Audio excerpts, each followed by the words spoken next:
welcome to the Top Listens podcast. I am your host, Kathy Inglot, and with me today, I have a very special host and guest with me who is absolutely the one and only fashion designer, mogul, entrepreneur, film and TV producer. And we are in a very different location today. We're in his luxury SoHo flagship store at 138 Wooster Street. So I bring you the one, the only, Davidson Petit-Frère.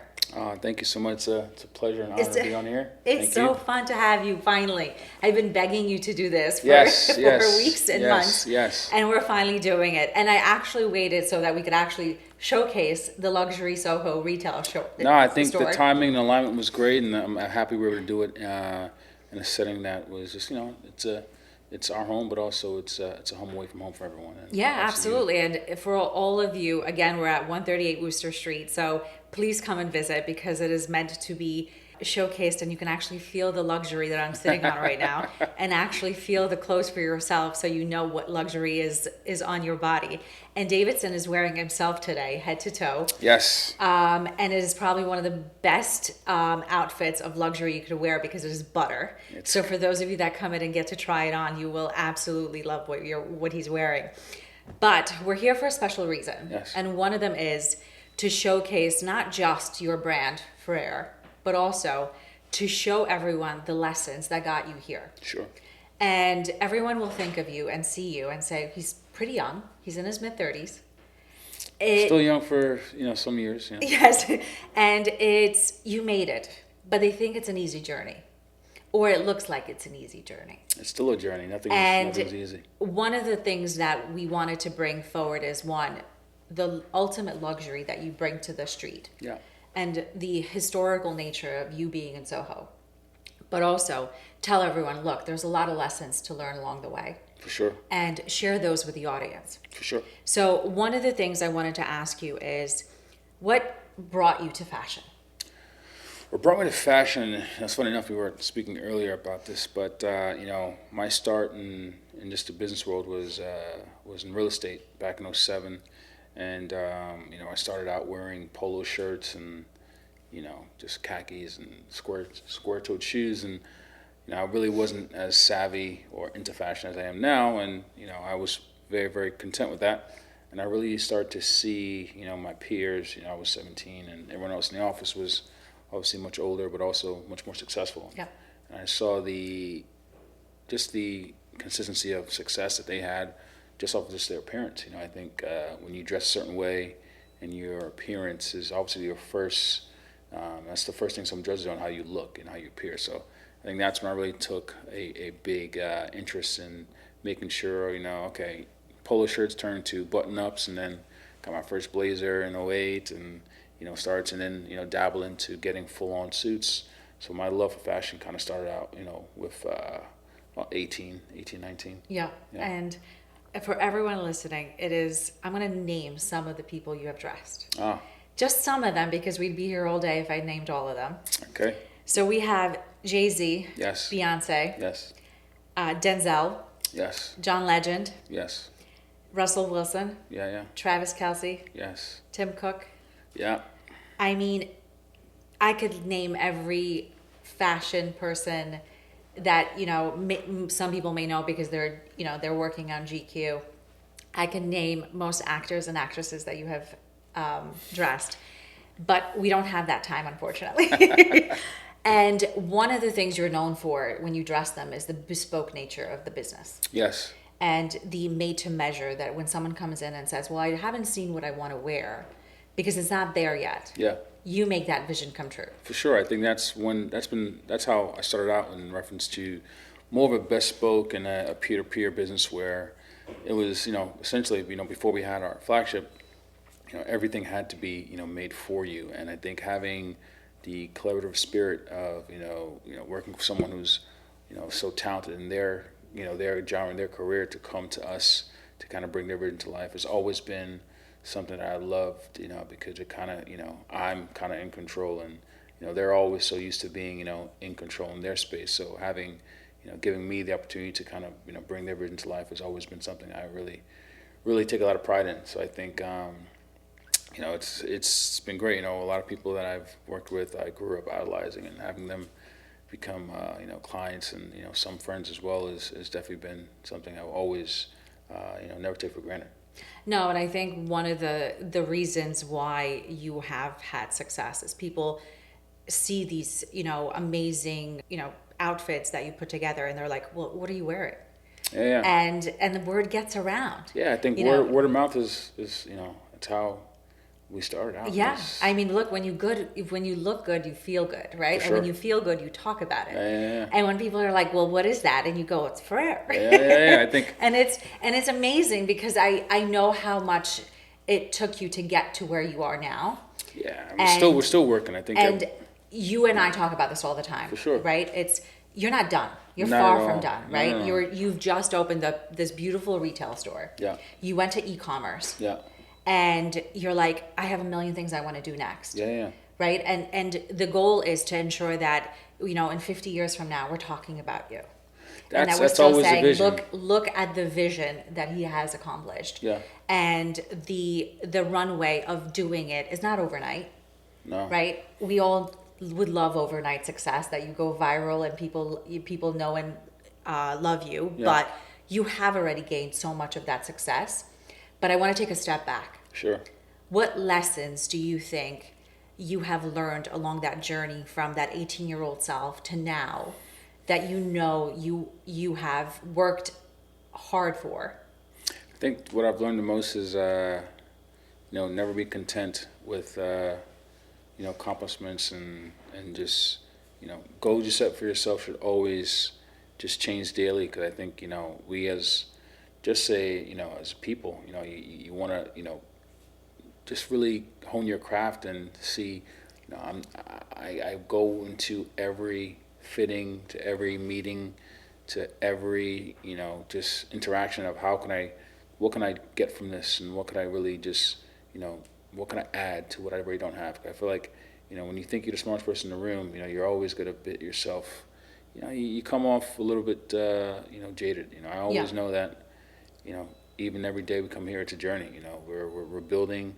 I'm learning, and I think for me, what I always take away is I like to ask questions and listen. Opposed to just really trying to feel like I know everything. I do love that about you, because I think you are bringing a fresh perspective to luxury. Thank you. But you're also doing it with this humbleness about you.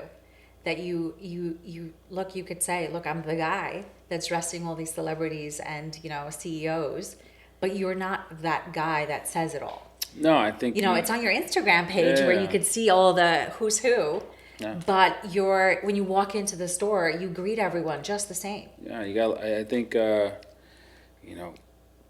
being humble is also, I think, is a big piece of you don't get to to a certain point by just being full of yourself and all this. I think people really do appreciate and want to support someone that shows some sense of being relatable and being somewhat available. And I think you never lose the sight of I remember how it was in the beginning, and I still look at us now as just being just at the inception of where we need to be, because I think you want people to support you.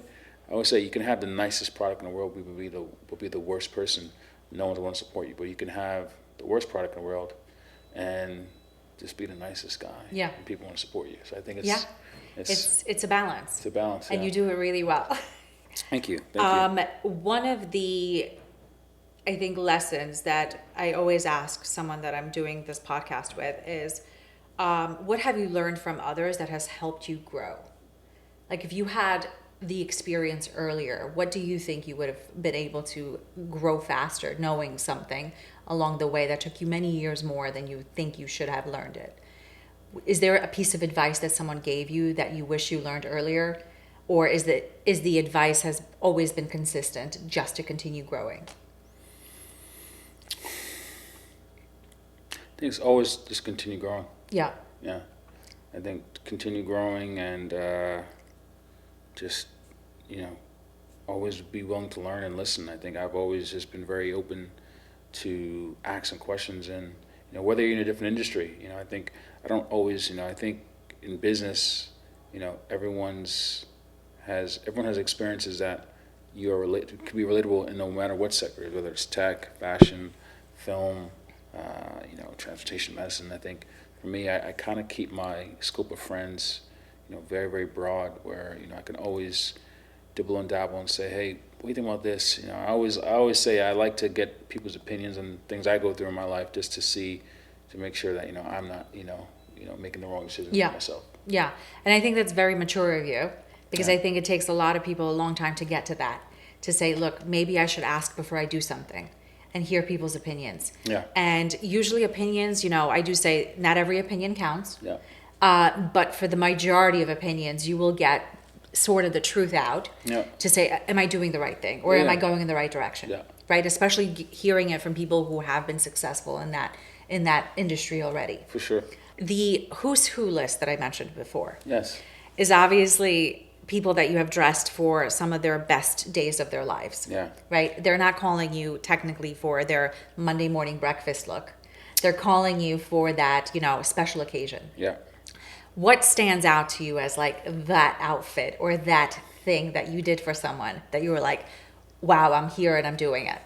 Well, it hasn't come out yet, but I think, last year working with, the Maison team, with Denzel for his film that's coming out, Highest to Lowest, comes out in the summertime. I think that probably will be something that I will probably forever remember, because it's something that's going to be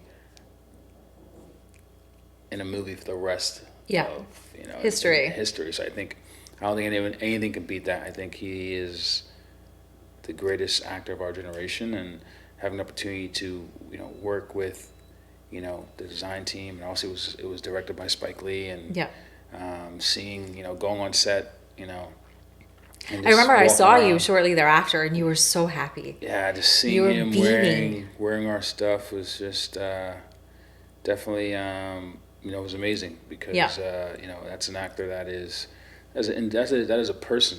He's not an actor. He's a person that is so well respected. Yeah, and he's such a nice guy. Like, I don't know him personally, obviously, but you kind of bring that humbleness. Nicest guy. That he has also is in you. He's like the guy that's made it, and still every day, just very welcoming for anyone. Yeah. So it's not like I don't have. I know they say you can't have a favorite kid. I don't have any kids myself, but I think that was definitely nothing. Special moment. Yeah, nothing. Oh, that's awesome. Can beat that, because Denzel, give us some love when you hear this. Yeah. And I think that's probably something I'll forever cherish, because I got to physically go on set and see him performing and wearing it and doing it, and that was I still I got it.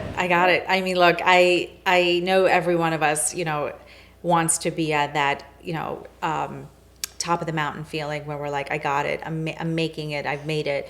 And truthfully, I always say you never want to reach the top of the mountain, because we all know the mountain goes down from there. Yeah. But you're at that moment where you're at the top of the mountain and you just want to pat yourself on the back and say, if I did this, what else is next? Yeah. Right? You're like, okay, what other door is opening for me? For sure. That will be a consequence of this door. For sure. And it's this, inspiration and motivation that I want everyone to kind of see from you. Yeah. And say, look, he's in his 30s. Has another 40, 50 years to go. God willing. Where we can literally all say, like, I knew him when he was in his 30s. Oh, man. And look, we were here last year, right? We walked through the store in its bare bones. Yeah. And you gave us the tour and you were like, this is the vision. This is where this is. And now we're sitting in the vision. Yeah. The beauty of this store, I mean, you all have to come and see this, because it is a store that has, it's sophisticated, it's sexy, it's sleek. You can have a drink at the bar, but you could also feel like you have someone, you're coming in and you're getting fit by you. And that's not every day that you get that service. No. I think that's kind of what we were, looking to instill is, obviously having the right to a component where everyone can come in and feel welcome, but also still keeping that, that private, bespoke experience of having, we call this room the VIP lounge, where you can close the doors and kind of, be a little secluded, curate the music to yourself. And obviously having a bar for me was essential, because, whether it's an espresso or, a cocktail of whatever someone, fancies, I think that kind of adds to the luxurious experience of if you're coming back here and you're spending that extra, for that, custom experience. I wanted the whole experience to be better. Yeah. The bigger fitting room, the private bathroom, just even the execution of this, the wood floors, change in color, the depth. Yeah. Everything gets a little bit more sexier in the back. Oh, it's sexy for sure. That was, and I'm happy you were able to really see that for yourself. Yeah. And again, we're at 138 Worcester Street in Yes. SoHo. And one of the things that is, something we need to, say as an accomplishment is you are the first Black-owned brand in SoHo with your own luxury retail store. Yeah, I think for us, the first, Black independently owned luxury brand in SoHo is something that, is exciting. But, I think it's just something that hopefully will just be one of the pillars that we do that really just hopefully we're going to have to last. And I think that's look, kinda, you are, I'm sure, going to inspire so many. Yeah. And, as everyone has said, everyone has that see it, be it moment. Yeah. And I always say, for someone who's listening to you right now and is going to be 18 years old and they're thinking, what do I want to do next? Yeah. They're seeing you and saying, I could be you. Yeah. I see you and I want to be you. And you are that inspirational, top of the mountain leader that's going to hopefully be on someone's, wish board and say, if that guy did it, I could do it too. God willing. And, we look back, obviously you are in your mid 30s, but what would you say to your younger self, that 18-year-old that had that pivotal real estate, decision? What would you say if you could go back and say, look, here's some advice? What would I say to myself? I would definitely say, I would say choose your friends wisely. Just don't be such in a rush to really grow and expand. Enjoy your youth. I think, the one thing for me, I went into the world of business so young where, I caught myself, my later years trying to really, let me try to, enjoy myself, but still, you kind of, that's the world that I brought myself into, was getting into business very young. But I think just, be mindful of, the relationships that you make and, just be very, very open to, just listening to your elders, and in terms of just business, be open to learning. Yeah. And I think that's the one thing is, when you're young, you're still a little rebellious and a little naive to the world of, I more than everyone. And I think obviously through experience, you learn that, you don't. So I think I was, very fortunate enough to start so young where I was able to make mistakes and still learning now, making mistakes, myself, and you still learn. I think, I'm 35 years old now, which is, God willing, it's still young in my book, but I think the older I get, the more relationships I make, I want to always just really be fortunate enough to, let everyone know I appreciate them, and, I always say, let your peers know that you appreciate, their time, their friendship, because it's always better to do it while they're here, opposed to when someone's not here. I think that's kind of what I've learned, in the past year. I've had some, friends of mine that, unfortunately are not here anymore, that, you wish you had that one time to say, say this and that. Yeah. And now you really have to just live off of memories. So I think the main thing I would say is just really appreciate people while they're here and let them know they're appreciated, because I think, that is the main thing, is just to, people need to understand that, you respect them and you want the best for them. And I think learn to be more outspoken than opposed to being reserved. Yeah, no, I love that. And I think, and I asked that question intentionally because I think one of the things we all do is we're just so busy with every day. Yeah. Right? Like, you have a to-do list every day and you get to it, but you just kind of, need to calm yourself and a little slow down, and like you said, appreciate the now. Yeah. So that it's not fleeing and you have, you know, those regrets that you could have done something or said something. Yeah. And look, we all live that life, right? Sure. We're New Yorkers, and that is every day in New York. Yeah. And I think when something happens, it just reminds you to slow down, to appreciate that person or that experience, and kind of say, you know, hey, whether you're on the way to making it or you've made it, it's still that humble approach that says, you know, I appreciate you. And at the end of the day, you know, clothes make us feel good and look good, but it's the people wearing them.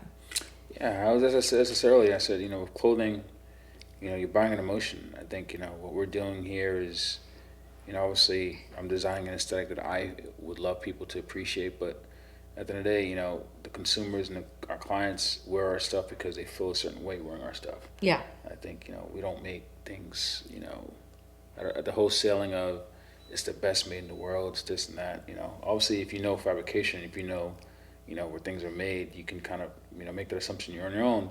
I think what we try to do is sell an emotion, a feeling that, you know, you feel a certain way wearing ourselves, which is why you essentially buy it. I think. Look, I can't describe to all of you what some of the clothing feels like, because I want you to come in and feel it for yourself. But one of the things that, you know, what you want to do is when you put on something that is so sexy and so luxurious, is you want to feel like someone is like hugging you and is making you feel a little bit better than you were before you wore it. This suit right here is probably one of my favorites because it looks like you can wear it to a baseball game, a basketball game. Yeah. But yet you can walk into a, you know, business meeting and still look like cashmere. You are, you know, $1 million. Yeah. So it's something that I think, you know, whether you could afford it or whether you're trying to afford it, it's for everyone. It's not meant to be, you know, in a museum watched. It's meant to be worn and enjoyed. And I think I always say to everyone, when you're wearing something luxurious, it helps you with that go get it kind of feeling. For sure. Right? I tell everyone that I, you know, mentor and speak to, we all sometimes just need someone to push us forward. Yeah. Right? And clothing can help with that because you feel good to walk in through that door. Yeah, I always say clothing to me is like it's a aphrodisiac. You know, it makes you feel a certain high about yourself, and that's why, you know, again, that's why you buy nice things. Is you know, it gives you that temporary emotion, that full-time emotion of, wow, okay, this, you know, I'm wearing these cashmere trousers and I feel comfortable, and, you know, it's lightweight and it's draping on my skin, and it just feels nice, and that feeling transitions to your emotions throughout the day. And I think that's kind of, you know, why does someone buy a nice watch? Why does someone, you know, why does a husband buy, you know, a beautiful engagement ring for his fiance? Because, you know, that emotion when she wears that ring, you know, she feels good. You know, I think that's kind of how fashion goes. It's a cycle of, you know, you get a nice car, you get anything nice, evokes, you know, emotion of success, or just, you know, you feel good. Yeah, no, absolutely. So I'm going to ask you a few questions about fashion. Sure. And what you think is the piece. What's a must in the closet now? A must in the closet now for me is a very nice T-shirt. You know, whether it's cashmere silk, wool silk, cotton tee. I think a nice T-shirt is essential. A nice sweater, whether it's a hoodie or a bomber or a cardigan, for me is essential, because those things for me are seasonless. Yeah. I think I love a good top piece because, you know, whether you're going to get back groceries, you hop on a train, or you're going on a flight, going to a meeting, I think, you know, you need one of those pieces are always essential in your wardrobe. Yeah, sure. No, I totally agree. It's, you know, something you can dress up and dress down. Always. What's a fashion faux pas? I'll tell you mine. Let me hear yours. I can't stand people who have pants that are too short. It's like one of those things where I'm like, and this is why I love your brand, is because you have that bespoke nature. You get, you know, some people go and buy off the rack, and it's okay to buy off the rack. I do it all the time. But when you buy something that just makes you look like something's wrong with what you're wearing. Yeah. And I'm like, the pants that are cut too short because you bought the wrong size, or, they're too long and you're schlepping all the dirt behind you. It's that little tailoring bespokeness that everyone should be able to afford, because it just makes you look like you're put together. I guess my faux pas would be, because I don't think there's any faux pas in fashion. I think my only faux pas would be for someone, to force a look on themselves. Like, I think some looks, people know is for them. You try too much. Yeah. Some people, some looks people know are great for them, and they know it's not, and then don't force yourself when it's not for you. Yeah. And that's my only faux pas. Yeah, I like that. Everyone has the right to wear what they want, and I think the freedom to wear what they want. But when it doesn't work, I think you should. But you also feel it, right? You're like, you kind of see the person being uncomfortable. And you're like, ooh, that's going to be regrettable one day. Exactly. Okay, last question. What's next for Frere, the brand? Next for us, is God willing, is just growth. I think for us, we're in a phase where we're looking to see how we can take and grow this even further, and really build. And God willing, in a couple of years, there's more locations and so forth. So I think for me now is still learning, just our customer and our client base. Obviously it's our first iteration to ready-to-wear, so just learning what the client off the street is coming in and what they want, and just to really build on to the team, and God willing, just really add on to what we've already built here. I love that, and I think your progress so far has been so, kind of like an ethos of your manifestation of what you've already spoken out loud, and it's already happened. And I think by speaking out loud, you're just going to be so much faster along that journey to make your dream come true. Because we all. Look, for those of you that know the brand already, you know exactly what we're talking about. Yeah. And he's making his way towards the fashion, brand with sophistication, talent. The clothing itself is ultimate high tier luxury, but you're also, at the top of the house with other brands like Cucinelli, Tom Ford. Like, you're up there with them. I said to someone like, who hasn't known of you yet, and I go, what can I describe them as? And I said, they're the Ferrari of clothing. Wow. You want to be able to say, and I say this to people, are you the bicycle, the Toyota, or the Ferrari? And you want to be the Ferrari, right? You aspire to be the Ferrari. Yeah. Whether it's in clothing, whether it's whatever business industry that you're in. For sure, yeah. And you're at that stage. Appreciate that. The growth is going to be that people are going to talk about you more. God willing. Right? The magazines, you're already in GQ. You were mentioned, about the store being opened. So like the brands will pick you up more and more, just for the simple fact that now people are going to be wearing you, and they're going to be going, I know who that is. Oh, man. And Denzel's going to be there with you. Oh man, I'm definitely waiting for that trailer to come out and really see it, because I think for me it's this obviously this opportunity for you to really, I want to thank you for even feeling that we were worthy enough to be on your show. It's definitely an honor to be here, and thank you for really seeing what we're building, and I really appreciate it. I saw it the moment we walked into the store, and you were like, I have this vision, and I'm not that visionary, but I saw it through your eyes. Oh. And I literally have loved you from the beginning, because you have a drive that you can't buy. Oh man, the drive that you have is something that you have or don't have. Well, it's not. I say for me, what I've learned, it's our team. We have an amazing group of people that have really put their blood, sweat, and tears. I think the one thing I've learned in this part is teamwork is essential.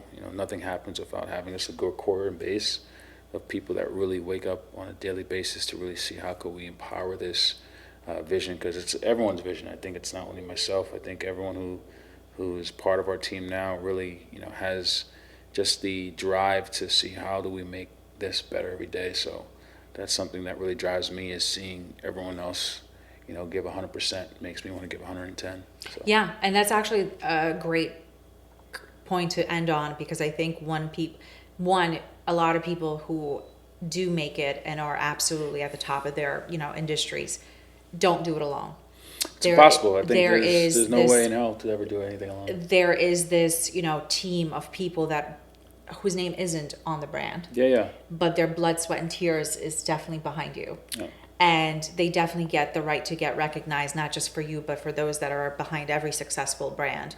But it also is something that, the team is coming in every day working hard for you because they all have that goal. Yeah. They have the same goal that you have to be successful and progress the company to bigger and better things. Business is a team sport. It's not tennis or golf. So correct. And you look, the best teams out there, survive longevity because the team is glued by the top of the house. Yeah. Right. So the thing I say all the time is you can have the best strategy, but if the people don't believe the person leading the charge, execution is impossible. They're not going to execute, right? So because you are at the top of the house and you are keeping your team so well, glued together, I think it speaks volume as to what you're building. I appreciate that. And I think for those of you, again, we're at 138 Wooster Street. You're going to love when you come into the store and experience the top of, the Ferrari kind of styling that I refer to. But you're also going to love Frere himself. I think you, behind all the celebrities, right? Every celebrity is a person. Yeah. And you are a person that, everyone will love upon meeting, but also genuinely you appreciate the clothing. Yeah. Because the mastery and the skill that you're bringing is not something you can buy off the rack potentially at all the other brands.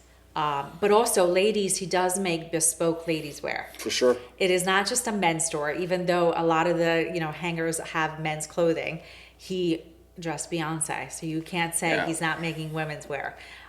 So for all of you out there, come and visit the store. Come and reach out to Frere online. His Instagram page is the who's who of Hollywood and, and top of the industry moguls. But also, say hi, reach out. You're going to see him everywhere going forward. So don't be afraid to give us a shout out. And at the same time, Dee, thank you so much for doing this. Thank you. I appreciate you and your time. No, thank you. And everyone, we're going to do a little sweep of the store. So you'll see a little bit of the rest of the store on the top lessons. And for those of you that want to collaborate going forward, reach out to me and I will see you soon on the next Top Lessons podcast. Peace out. Peace out. Bye. That was sweet.